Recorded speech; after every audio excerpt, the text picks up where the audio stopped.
President Trump is planning to propose a payroll tax cut as part of an economic stimulus package.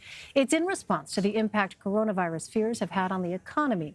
The concerns have been pushing markets down for more than 2 weeks, and several high-profile businesses are now predicting a recession has become much more likely.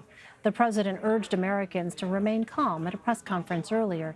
He said the U.S. has done a good job at testing despite growing concerns about the number of kits available. I think the U.S. has done a very good job on testing. We had to change things that were done and that were nobody's fault. Perhaps they wanted to do something a different way, but it was a much slower process from a previous administration. And we did change them. We made the changes. But the testing has gone very well. And when people need a test, they can get a test. When the professionals need a test, when they need tests for people, they can get the test. It's gone really well. Look, the biggest thing that we did was stopping the inflow of people early on. And that was weeks ahead of schedule, weeks ahead of what other people would have done. Let's bring in Zeke Miller and Nancy Cook. Zeke is a CBSN political contributor and White House reporter for the Associated Press. And Nancy is a White House reporter for Politico. Welcome to you both. Zeke, let me start with you. We know that for President Trump, the strength of the economy is something he's talked about time and time again. Is that potentially what may be behind some of this rhetoric that we're hearing from the president on the coronavirus? No, that's certainly front and center for the president heading into his reelection campaign. Obviously, economic performance was sort of the bedrock foundational promise the president made to the American people when he ran for president and started running for president more than 4 years ago. He was promising, GDP growth at record potentials, 3-4% annualized for a sustained period of time. That has not been the case. And now this current economic crisis, combined with the public health emergency from the new coronavirus, has put a strain on the president's promise. So both his efforts to try to stimulate the economy, but also trying to calm people's fears, do stem partly from those concerns of making good on those promises and his potential struggles in doing so before his reelection in November. So speaking of economic stimulus, Nancy, what can you tell us about the president's proposed payroll tax cut? Well, I talked to our congressional reporters who were on the Hill today for that meeting that President Trump had with Republican senators. And I would say that the president kept his discussion of how that tax cut could be potentially structured fairly vague. He didn't talk about what the price tag would be. He did latch on to the idea originally because Senator Steve Daines mentioned it to him at a White House meeting about a week and a half ago. Senator Daines' proposal would altogether suspend the payroll tax cut. But I'm told by our Politico Hill reporters that really the president kept it vague and talked about either a temporary payroll tax cut, some sort of reduction, but he didn't sort of zero in on exactly what he wanted to do. Zeke, we've seen such volatility in recent days in the stock market, and we've seen President Trump, interestingly, appear before the cameras many, many times to try to provide a voice of reassurance. And I wonder, behind the scenes, what are you hearing about concern among people in the West Wing about keeping the markets calm?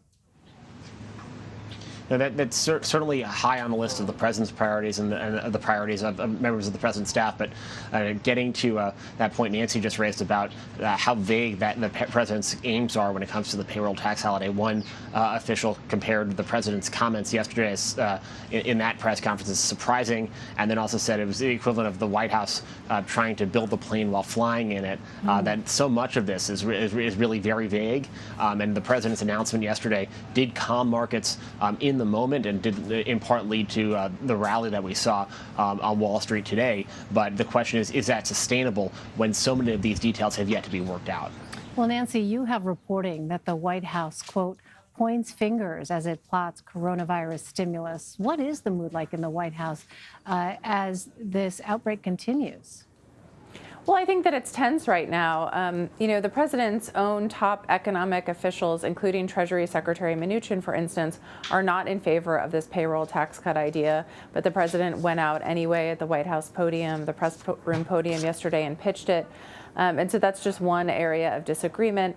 And then other than that, things have been very tense early this week because the White House has been unhappy with the media coverage of the coronavirus. The president feels like he should be getting more credit for some of his early actions, like shutting down flights between U.S. and China, and he feels like he's not getting that credit.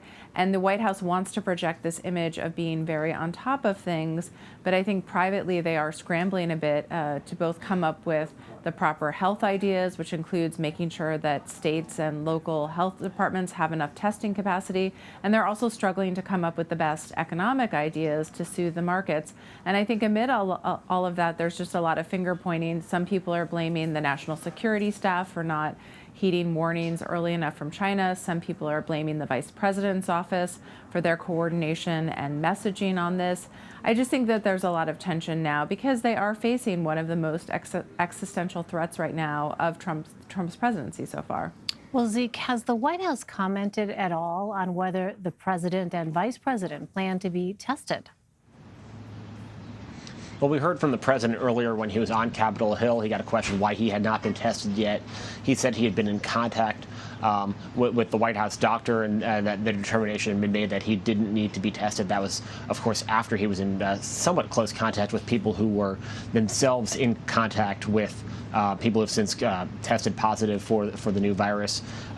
That seems to be in line with what we've heard from public health officials across the country. Obviously, people who've been in similar situations, people in those situations have either the second order generally have not been getting tests at this point. That said, also this is the president of the United States, and if you're trying to project calm, that might be one of those things that we could see in the next couple of days, an effort by the White House and the president on down to reassure the American public that A, the president is safe, and B, learning more about the efforts that are going to be taken going forward to keep the president from and other White House officials and government officials writ large, really, from being exposed to this virus. I wonder, Zeke, as well, what are some of the challenges for the communications folks inside the White House when you have lawmakers who are self-quarantining at this point, and you have a president that is trying to reassure Americans about the safety,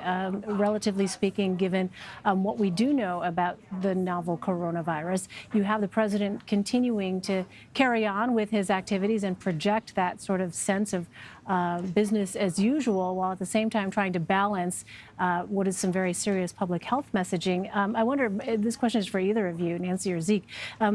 When you talk to White House officials about the messaging, what are the particular challenges they have, given the reality that is actually happening of, again, lawmakers close to the president? These are not even folks who are the other side of the aisle. I mean, you have Republicans who are choosing to self-quarantine amidst this. Well, I was just going to say, I think the biggest challenge to communicating when I talk to aides is actually the president, not necessarily the aides.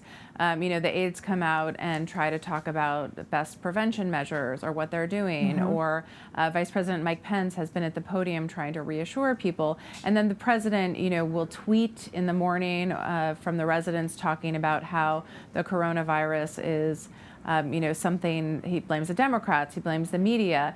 And when I talk to White House aides, it's really the president's comments and the Twitter feed that's really, they feel, undermining the public message. It's not necessarily the aides doing it. Interesting. Zeke, did you want to add anything to that? Yeah, just to pick up on that a little bit, it's kind of interesting. You sort of have what the vice president and public health officials are advising the American public about, things like social distancing and hand washing and elbow bumping instead of shaking hands, right, on one side, and then you see the president diving into pits of supporters to shake hands when he gets off an airplane or in the East Room. It is kind of a radical split screen image, and it does complicate the message when you talk to White House officials. Right, they would seem to be contradictory messages, some would say. All right, Zeke Miller, Nancy Cook, thank you both very much.